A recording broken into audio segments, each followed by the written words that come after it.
जय झूलेलाल। पूज्य Sindhi general panchayat 150 kit ration सामग्री वितरित कई।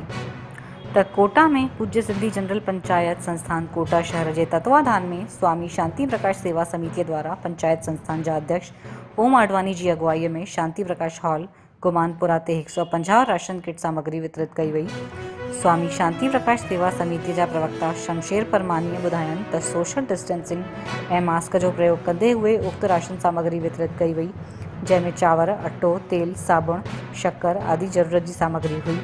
समिति द्वारा प्रति माह महीने जी प्रथम रविवार ते वितरण कई वञण वारी राशन सामग्रीअ खे अगले माह सां दुगनी संख्या में वितरित करण जो निर्णय वरितो वियो आहे। गॾोगॾु समाज जी ज़रूरतमंदनि खे स्वरोजगार हेतु वित्तीय सहायता उपलब्ध कराइण जा भी प्रयास कया वेंदा। हिन अवसर ते स्वामी शांति प्रकाश सेवा समिति जा पदाधिकारी पुरुषोत्तम छाबड़िया, प्रकाश लालवानी, महेंद्र वासवानी, मेघराज पमनानी, दीपक बबलानी उपस्थित हुआ। जय झूलेलाल।